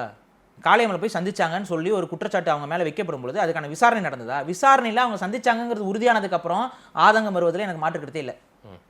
எதையுமே கேட்காம ஒரு ஆதங்கம் வருதுன்னா அதுதான் எனக்கு புரியல. கடந்த 25 நாட்களாக நாம் தமிழர் கட்சியில் வந்து காளியம்மாள் கிட்ட நிறைய பேர் பேசியிருக்காங்க. முக்கியமான அண்ணன் சீமானுக்கு நெருக்கமானவர்கள் எல்லோருமே நீங்க கொஞ்சம் காத்திருங்க, பொறுமையா இருங்க, உங்களுடைய ஆதங்கம் உங்களுடைய வருத்தங்கள் புரியுதுன்னு அவங்களுக்கு ஒரு நம்பிக்கை கொடுத்துருக்காங்க. ஆமா, அதையெல்லாம் அண்ணன் சீமானுக்கு தெரிவிச்சிருப்பாங்கல்ல? கண்டிப்பா போயிருப்பான். போயிருக்காது. சீமான் அவர்கள் போயிருக்காது. எனக்கு தெரியும் கட்சி எப்படி செயல்படும்னு. பாரிசாலன் அந்த அளவுக்கு சீமான் அவர்களை சந்திக்க முடியாத நிலையோ, தொலைபேசியில் தகவலை தெரிவிக்க முடியாத நிலையோ. நான் மனசாட்சி தொட்டு சொல்றேன், காளியம்மாள் அவர்களோடு நீங்க கட்சியில இருங்கன்னு சொல்லி பேசின அத்தனை பேரும் அவருடைய தனிப்பட்ட விருப்பத்தின் அடிப்படையில் தான் அதை பேசினாங்களே ஒழிய, கொஞ்சம் பொறுத்துருங்க அண்ணன் மாறிடுவாரு சரியாயிரும் இப்படிதான் அவங்க பேசி இல்ல. அண்ணன் கிட்ட நான் தெரியப்படுத்துறேன், அண்ணனும் நீங்களும் சந்திப்பீங்கன்னு தெரியப்படுத்தி இருக்கவே மாட்டாங்க. எல்லாமே முக்கியமான ஆட்களுங்க, பேசணும் முக்கியமான ஆட்கள் தான். எனக்கு அது எப்படி எங்கிட்டே காளியம்மாள் சொன்னாங்க இந்த விஷயத்தை. அவங்கெல்லாம் வந்து காளியம்மாள் அவர்கள்ட்ட நம்பிக்கை வார்த்தை கொடுப்பாங்க, சீமான் அவர்கள்ட்ட போய் பேச மாட்டாங்க. எனக்கு தெரியுங்க. ஏன்னா நானும் ஏதோ ஒரு காலகட்டத்தில் கட்சியிலிருந்து வெளியேற்றப்பட்டவன் தானே. சீமான் அவர்களுக்கும் தெரியுமில்ல காளியம்மாளுடைய ஒவ்வொரு நடவடிக்கைகளும் இப்ப என்னவா போயிட்டு இருக்குன்னு அவருக்கு தெரிஞ்சிருக்கும்ல. ஏன் அவரே கூட எப்படி தெரியும்? அடுத்தவங்க சொன்னாங்களா? இதுதானே கேட்குறேன். எப்படி தெரியும்? அடுத்தவங்க சொல்லி தானே தெரியும். இல்லைங்க, நான் என்ன கேட்குறேன், ஒரு வருஷமாவே அவங்களுக்கு சில நான் போறேன்னா அங்கே மேடையில் கேட்குறேங்க. காளியம்மாளோட நானும் கேட்டேன் பேசும்பொழுது, நீங்கள் அந்த 200 ஃபோன் வாங்கி கொடுத்தீங்களான்னு கேட்டேன். இல்லைங்கிறாங்க. என் கணவருக்கே நான் இஎம்ஐயில் தாங்க ஃபோன் வாங்கி கொடுக்குறேன், நான் எப்படிங்க பொறுப்பாளர்களுக்கு ஃபோன் வாங்கி கொடுக்க முடியும்னு அவங்க சொல்கிறாங்க, கேட்குறாங்க. இப்போ இதுக்கு என்ன பண்ணலாம்? இப்போ யார் சொல்கிறது போய் யார் சொல்கிறது உண்மை? எனக்கு புரியல தான். இப்போ அவங்க அந்த குற்றத்தை மறுக்கிறாங்க. இப்போ அந்த ஃபோன்கள் யாருக்கு எந்தெந்த பொறுப்பாளருக்கு அந்த ஃபோன் போச்சு, யார் வாங்கி கொடுத்தா, இது விசாரணைக்கு வரணுமா வர வேணாமா? இது விசாரிச்சாங்களா கட்சியில்? எனக்கு தெரிஞ்சு விசாரிக்கல. அப்புறம் எப்படி இந்த குற்றச்சாட்டு வைக்க முடியும்? காளியம்மாள் அவங்க தனியாக வசூல் பண்ணாங்கன்னு சொல்லி ஒரு குற்றச்சாட்டை ஒருத்தன் எடுத்து வீடியோவில் பேசிக்கிட்டு இருக்கான். ஒருத்தன் கட்சிக்கு அவனுக்கும் சம்மந்தம் இல்லை, எவனோ ஒரு யூடியூபர் அவன் வந்து கடிச்சு வச்சு குதறிக்கிட்டு இருக்கான். இப்போ அதையும் நான் கேட்குறேன், நீங்கள் இதெல்லாம் வந்து நான் ஏன் கேட்கணும்? காளியம்மாள் அவர்கிட்ட உங்கள் மீது இப்படிலாம் குற்றச்சாட்டு சொல்கிறாங்க இல்லைங்க, அதெல்லாம் உண்மையாக நான் கேட்குறேன். அப்போ கேட்குறாங்க, எனக்கு என்னோட கட்சியோடைய அந்த பொருளாதாரத்தை அன்னைக்கு பார்த்துக்கிட்டது, என்னோட தொகுதிக்கு பொருளாதார இது எல்லாத்தையுமே பார்த்துக்கிட்டது மணிசெந்தில் அவர்களுங்கிறாங்க. மணிசெந்தில் தான் பணத்தை கையாண்டுட்டாரா? இதுதானே கேள்வி வருது. அவர் தான் பார்த்துருக்காரு கணக்கு வழக்கு. அப்படி அவர் கணக்கு வழக்கு பார்த்துருக்காருங்கிற பட்சத்தில் இவங்க எப்படி பொருளாதார முறைகேடு பண்ணியிருக்க முடியும் கட்சிக்குள்ளே? இப்போ அதுக்கு என்ன ஆதாரம் இருக்குது? அவங்களுக்கு தனிப்பட்ட ரீதியாக யாராவது பணம் போட்டு இல்லை கட்சிக்கு நிதி கொடுக்குறவங்கள என்னோட தனி அக்கௌண்ட்டுக்கு போடுங்கன்னு அவங்க ஏதாவது சொன்னாங்களா? இதுக்கு ஏதாவது ஆதாரம் இருக்கா? அந்த டிரான்ஸ்ஃபரிங் இது ஏதாவது, ஏன்னா ஒரு அக்கௌண்ட்டுக்கு நீங்கள் ஒரு டிரான்ஸ்ஃபர் பண்ணிட்டீங்க அப்படின்னா அதுக்கான டிரான்சாக்ஷன் ஐடிலாம் இருக்கும்ல. இதுதாங்க வந்து ஒரு சாட்சிகள். இது எதுவுமே ஆதாரமற்ற சாட்சிகள். இந்த ஆதாரங்கள் இருக்குது. இந்த குற்றத்தின் அடிப்படையில் தான் நாங்கள் காளியம்மாள் அவர்களை கட்சி விட்டு நீக்கணும்னு நீங்கள் சொன்னீங்கன்னா எனக்கு எந்த விதமான மாற்று கருத்தும் இருக்காது. இந்த குற்றங்களை நீங்க இந்த ஆதாரத்தோடு அணுகி பார்த்து விட்டுத்தான் இந்த முடிவுக்கு நீங்க வந்தீங்களான்னு தான் நான் கேட்கிறேன். இவைகள்லாம் ஆதாரம் இல்லைங்க. ஒண்ணுமே ஆதாரம் இல்லாத போது யார் சொல்லி நம்பினார் சீமான்? அதைத்தான் நான் திரும்ப சீமான் அவர்கள்ட்ட கேட்கிறேன். யார் சொல்லி நம்புனீங்க? அதுதான் பிரச்சனை. யார் சொன்னாங்க இந்த கருத்துல உங்களுக்கு? அது என்ன கரெக்டா கட்சியில ஒரு அங்கீகாரம் பெற்று வரக்கூடியவங்க எல்லாருமே கெட்டவங்களா மாறிடுறாங்களா? இல்ல, இன்னொரு வார்த்தையும் சொல்றாரு. அவர் பொதுவா தான் சொல்றாரு. அக்கா காளியம்மாளை வச்சு அவர் சொல்லல. எல்லாருமே வராங்க, ரொம்ப அவங்களுக்கான அந்த வெளி உலகம் பெரிய அளவுக்கு அந்த கேமரா ஃபேஸு, இன்னொன்று ஒட்டுமொத்த ஊடகங்களும் தன்பால் திரும்புறது, புகழின் உச்சமெல்லாம் போகும்போது தண்ணியே மறந்துடுறாங்க. அந்த புகழ் மயக்கத்தில் எல்லாருமே மூழ்கிடுறாங்க. இப்போ புகழ் வெளிச்சத்தில் இருக்கவங்க அந்த புகழ் வேண்டும்னு நினைப்பாங்களா, அதுலேருந்து விலகணும்னு நினைப்பாங்களா? இல்ல, அந்த புகழின் வெளிச்சம் இப்ப நானே வேறு ஒரு இல்ல எதிர்முகாம் ஆட்களோடு பேச வேண்டிய சூழ்நிலை வருது. பொருளாதார ரீதியா நெருக்கம் காளியம்மாள் அவர்களுக்காக நான் வரிஞ்சு கட்டி பேசணும்னு எனக்கு ஏதாவது தலையிட்டு இருக்கு? இல்ல, எதுவும் நான் ஏன் பேசிக்கிட்டு இருக்கேன்? இப்ப இதனால வந்து எனக்கு என்ன ஆதரவு வரப்போதா?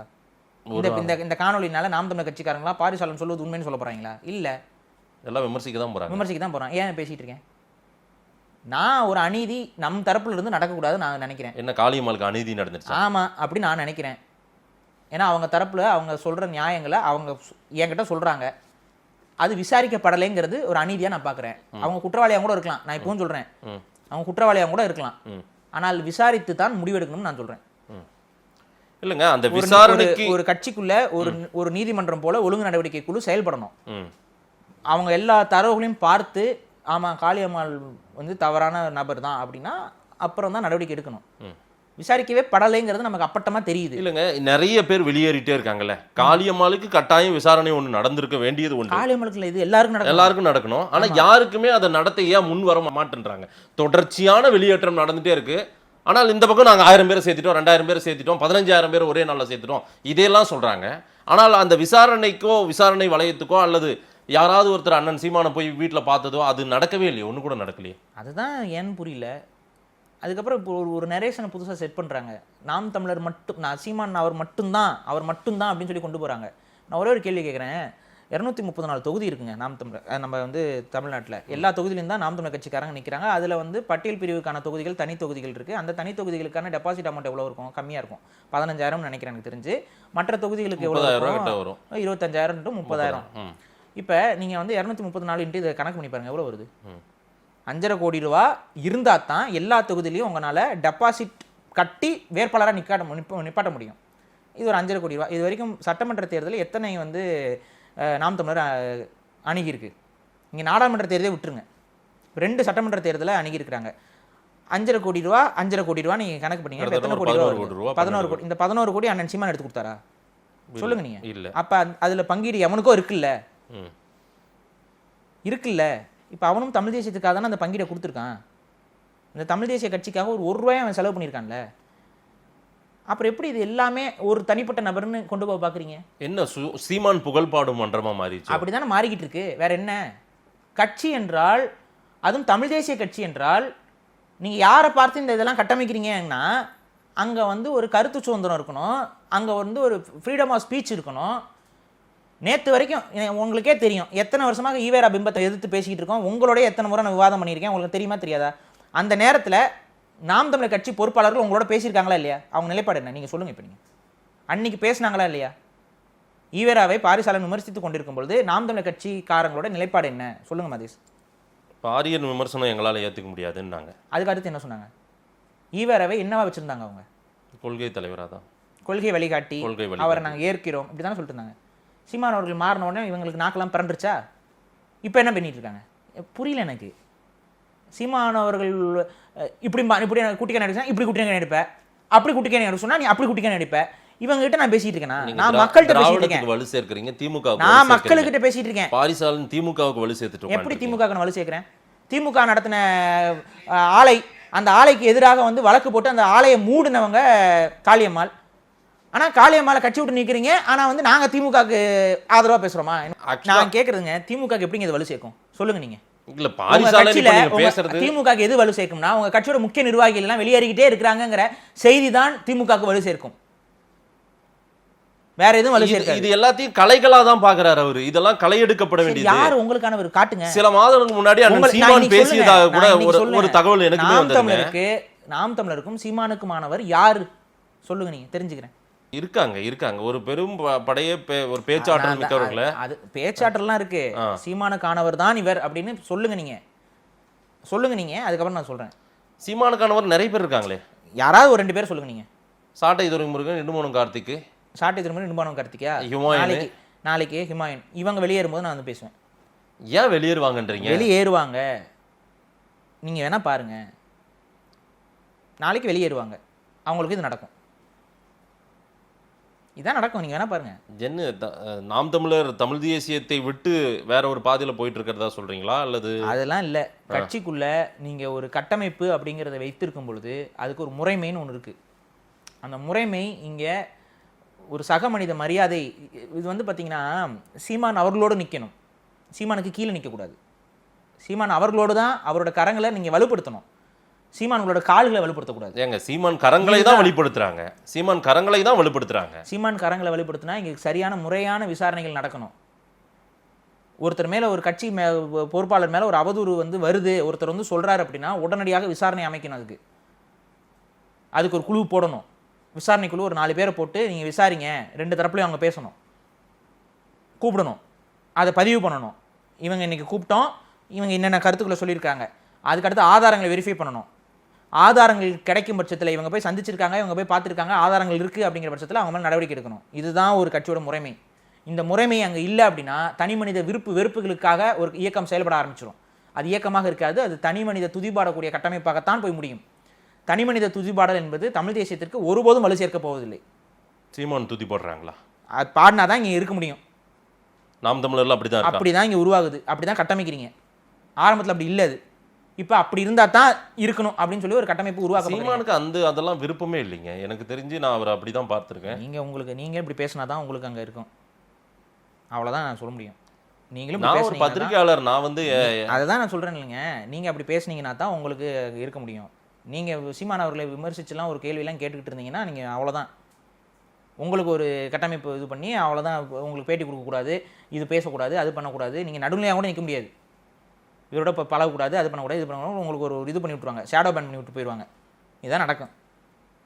இல்லை, அந்த அளவுக்கு சர்வாதிகாரமெல்லாம் நாம் தமிழர் கட்சியில் நடக்கிறது. நான் சர்வாதிகாரம்னே சொல்ல, அதிகாரமே இல்லை உங்களுக்கு. எப்படி சர்வாதிகாரம்? இது சர்வாதிகாரம் இல்லை, இது தனி மனித ஈகோ. தனி மனித ஈகோவோட செயல்படுறீங்க எல்லாம். அது இருக்கக்கூடாதுன்னு நான் சொல்கிறேன். காளியம்மாள் அவர்களை நீங்கள் முறைப்படி விசாரணைக்கு உட்படுத்தி அவர்கள் மீது நடவடிக்கை எடுத்திருந்தீர்கள் என்றால் இது இவ்வளோ பெரிய இடத்துக்குள்ளே வந்திருக்காது. ஏன்னா விசாரிக்கப்படும் பொழுதே பொய் குற்றச்சாட்டுகள் என்றால் அது நீர்த்து போயிடும். நாளைக்கு நானும் சொல்கிறேன், நாளைக்கு காளியம்மாள் அவர்கள் திமுகவில் போய் சேர்றாங்க, நாளைக்கு காளியம்மாள் அவர்கள் அதிமுகவில் போய் சேர்றாங்க, நாளைக்கு காளியம்மாள் அவங்க வேறு இடத்துல சேர்றாங்கன்னா அந்த விமர்சனம் செய்யலாம், தப்பு கிடையாது. ஆனால் நாம் யூகித்து கொண்டு ஒரு விமர்சனத்தை முன்வைக்கக்கூடாது. யூகிச்சுக்கிட்டு அவங்க போய் சேர்ந்துருவாங்க, அதனால நாங்கள் அனுப்பிட்டோம். அவங்களா தானங்க போய் சேருவாங்க. சேர்ந்ததுக்கு அப்புறம் தாங்க நீங்க அனுப்ப. இல்ல, வர்ற நாட்கள்ல தெரிஞ்சிரும்ல. நான் உங்ககிட்டே ஒரு கேள்வியா வைக்கணும். ஒன்னு திமுகவா அல்லது தமிழக வெற்றி கழகமா காளியம்மாளுடைய அடுத்த பயணம் எங்கன்னு விவாதம் பண்ணிட்டு இருக்காங்க எல்லாரும். அது அவங்க பண்ணட்டும். அவங்க வந்து தமிழ் தேசிய பாதையிலிருந்து விலகாமல் எனது பயணம் தொடரும்னு சொல்லியிருக்கிறாங்க. ஆமா. அதாவது விஜய் அவர்களுடைய கட்சி வந்து தமிழ் தேசிய பயணம்லாம் இல்லை. ஆமா, அவங்க இரண்டு கண்கள்ன்றார் அவரு. அதான் தமிழ் தேசிய பயணம் இல்லை. அப்போ அவரோட போய் அவங்க சேர்றாங்க அப்படின்னா கண்டிப்பா அது தமிழ் தேசிய பயணமா இருக்க போறது இல்லை.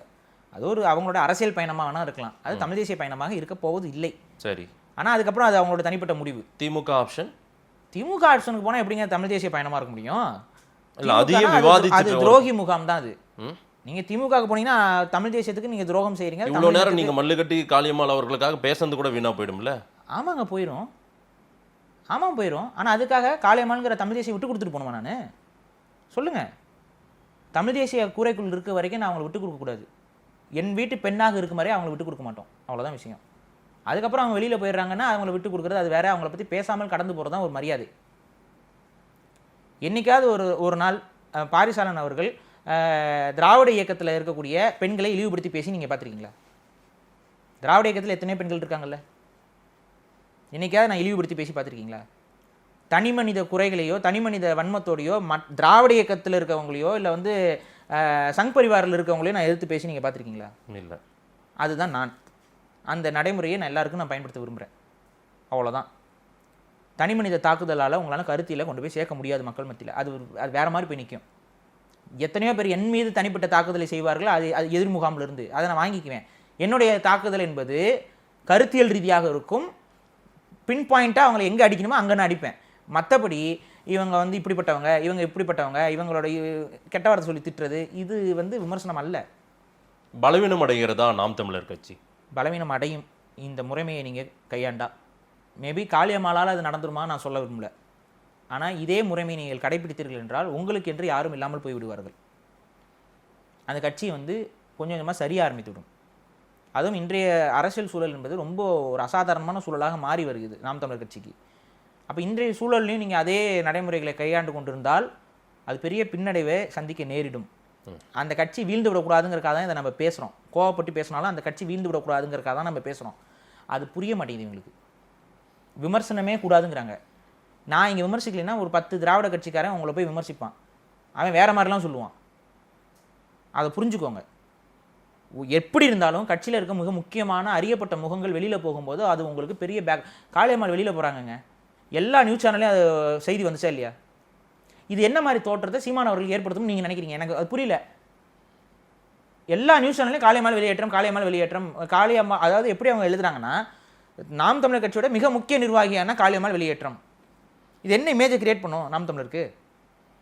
சரி, திமுக எதுக்கு அவ்வளோ கஷ்டப்பட்டு செலவு பண்ணி மண்டபம் பிடிச்சி இவங்களை கூப்பிட்டு நாம் தமிழர் நிர்வாகிகளை நாங்கள் சேர்த்துக்கிறோம்னு எதுக்கு அவங்க அவ்வளோ கஷ்டப்பட்டு எதுக்கு அதை பண்ணணும்? வந்தால் சேருங்க சேர்ந்துட்டு போங்கன்னு சொல்லிட்டு போயிடலாம்ல. அதுக்கு எதுக்கு ஒரு விழா நடத்தி ஏன் பண்ணணும்? உங்கள் கட்சியிலிருந்து இன்னொரு கட்சிக்கு ஒரு பெரும் கூட்டம் போகிறார்கள் என்று பொய்யாக காட்டுவதே உங்களை பலவீனப்படுத்துது. அப்படின்னா கட்சியிலேருந்து ஒருத்தர் பெரிய பொறுப்பாளர் வெளியில் போகிறான்னா உங்களை பலவீனப்படுத்தாது. அது சரி, பலவீனப்படுத்தும். அதான் ரியாலிட்டி. அந்த ரியாலிட்டியை உணர்ந்துக்கிட்டு குறைந்தபட்சம் காளியம்மாள் அவர்களோடு ஒரு தனிப்பட்ட ரீதியாக ஒரு 1 மணி நேரம் 2 மணி நேரம் சீமான் அவர்களும் காளியம்மாளும் உட்காந்து பேசியிருந்தாங்கன்னா இந்த பிரச்சனை முடிந்திருக்குங்கிறதா என்னோட கருத்து. இதை வந்து காளியம்மாளுக்கு பழக்கப்பட்டவங்களும் சீமான் அவர்களுக்கு பழக்கப்பட்ட எல்லாருமே சொல்லியிருக்காங்களா இல்லையா? சொல்லியிருக்கிறாங்க. எல்லாருமே சொல்றது நடக்கக்கூடிய இந்த அவங்களும் விரும்பினது அதுதான். நடக்கக்கூடிய இந்த சரிவுகளுக்கும் இந்த பின்னடைவுக்கும் சீமானே பொறுப்பு இருக்கணும்ன்றீங்களா நீங்க? நீங்கள் பொறுப்புலாம் நான் ஏற்கணும் இல்லைங்க. ஒரு முறைமையை நீங்கள் கடைபிடிச்சிங்கன்னா அந்த சர்க்கிள்கள் நடக்காதுங்கிறதாங்க சொல்கிறேன். முறைமையை நீங்கள் கடைபிடிக்க மறுப்பது ஏன்னு தான் என்னோட கேள்வி. சரி, ஒரு ஒரு ஒரு ஃபார்மெட் இருக்குதா?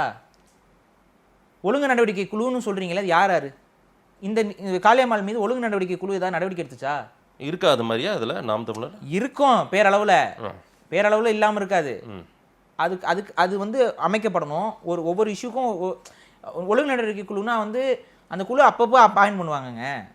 இவங்களுக்கு வேண்டப்பட்டவங்களும் இருப்பாங்க, அவங்களுக்கு வேண்டப்பட்டவங்களும் இருப்பாங்க, 2 தரப்பில் இருக்கவங்களும் அதில் இருப்பாங்க. அப்போ 2 தரப்பில் இருக்கவங்களும் விசாரிப்பாங்க, மூல ஆதாரங்கள் மூலமாக முடிவெடுப்பாங்க. அதுதான் ஒரு ஜனநாயக தன்மை கொண்ட கட்சின்னு நம்ம வெளியில் சொல்லிக்கும் பொழுது நான் ஏன் இதை சொல்கிறேன் அப்படின்னா, இதுதான் உங்களுக்கு ஒரு ஸ்டெடியான வளர்ச்சியை கொடுக்கும். நீங்கள் நினைக்கிறீங்க மக்கள் மத்தியில் ஒரு நமக்கு ஒரு பிரபலத்தன்மை ஏற்படும் பொழுது சரி இவங்க பரவாயில்ல அப்படிங்கிற ஒரு அதிகாரம் நமக்கு வந்துடும். வராது. அது கட்டமைப்பாக மாறாது ஒருபோதும். உங்களுக்கு கிராஜுவல் இன்க்ரீஸ் ஆஃப் வாக்குகள் ஏற்படலாம். எப்போ வரைக்கும் அப்படின்னா அவங்களுக்கு அதர் ஆப்ஷன் இல்லாமல் இருக்க வரைக்கும். பட் அதர் ஆப்ஷன் அங்கே உள்ளே வரும் பொழுது அந்த கிராஜுவல் இன்க்ரீஸ் உங்களுக்கு அடிபட்டு போக வாய்ப்புகள் அதிகம். அதேமாரி உங்கள் சாமர்த்தியத்தினால நீங்கள் அதை மாற்றி கொள்ளலாம். நான் சொல்கிறது, ஈவேராவை இத்தனை ஆண்டு காலம் தூக்கி சுமந்த சீமான் அவர்கள் விஜய் அவர்கள் ஈவேராவை கையில் எடுத்த உடனே ஏன் போட்டு அடிக்கணும்? அதுதான் உங்கள் சாமர்த்தியம். அது சாமர்த்தியமான ஒரு அதில் மாற்றுக்கிறது எனக்கு இல்லை. அதை நான் வரவேற்கிறேன். அதை நான் வரவேற்று தான் இருக்கேன் எல்லா இடத்துலையும். அந்த சாமர்த்தியம் உங்களை தமிழ் தேசிய வாக்குகளை உங்கள் பக்கம் தக்க வைக்குது. ஆனால் காளியம்மாள் அவங்களுக்குன்னு ஒரு இமேஜே அங்கே இல்லைன்னு நம்ம வந்து புறந்தள்ளி விட்டு போயிட முடியாது. அவங்களுக்கு அவங்களை நம்பியவர்கள் இருப்பாங்க, அவங்களுக்கு பிடித்தவர்கள் கொஞ்சம் பேர் இருப்பாங்க. அந்த கொஞ்சம் பேர் ரொம்ப சொற்பமாக கூட இருக்கலாம். 100 பேர் இருக்கலாம், 5 பேர் இருக்கலாம், 10 பேர் இருக்கலாம், 2 பேர் இருக்கலாம். அப்படி இருந்தாலும் அது இழப்பாக தான் நான் பார்க்குறேன். சுத்தமாகவே கான்வர்சேஷன் நடக்கல சீமான் காளியம்மாள். அவங்க பேசியிருக்கிறாங்க, ஆனால் எதை பற்றி பேசணுமோ அதை பேசலை. பார்த்துக்கலாம்ப்பா, செஞ்சுக்கலாம்ப்பா, அது பார்த்துக்கலாம், இப்படியே தான் அது நகர்த்தி போய்கிட்டே இருந்திருக்கு. ஒரு தெளிவு வரல இவங்களுக்குள்ள. ஓகே, இவங்க அவங்களுக்கான முயற்சிகள் எடுத்ததாக என்கிட்ட பதிவு செஞ்சாங்க. ஸோ அது அந்த அவங்களும் அவங்க கணவரும் வந்து அண்ணன் அவர்களை கொஞ்சம் தனியாக பேசணும்னான்னு சொல்லி கேட்டதாக அவங்க என்கிட்ட சொல்கிறாங்க. அதுக்கான வாய்ப்பு அமையலை. அதுக்கு முன்னாடி இது நடந்துருச்சு. இடைவேளை அதிகப்படுத்தப்பட்டிருக்கிறது அந்த இடத்துல. கடைசியில் அவங்க வந்து அந்த குறைந்தபட்சம் உட்காந்து ரெண்டு பேரும் வந்து மனம் திறந்து பேசியிருந்தா. நிறைய பேர் சொல்கிறாங்க அவர் அண்ணன் வந்து கோவத்தில் இப்படி பேசிவிட்டாரு, அதனால வந்து அவர் கடந்து போயிட வேண்டியதானே, தமிழ் இன வெற்றி தானே நமக்கு முக்கியம் அப்படின்னு. அது நாங்களும் ஏற்கிறோம். சில நேரத்தில் கோவத்தில் ஏதாவது ஒரு இடத்துல ஒரு சில வார்த்தைகள் கடிஞ்சு வரலாம், போகலாம். அதை ஏற்றுக்கொண்டு சரிம்மா கோவத்தில் நான் அண்ணன் பேசிட்டேன், இப்போ அண்ணன் உன்னை திட்டக்கூடாதா, இப்போ என்ன நான் தான் இப்போ என்ன சரி விடு, இப்போ நீ வாட்டு வேலையை பாரு. இது நடந்திருக்கு.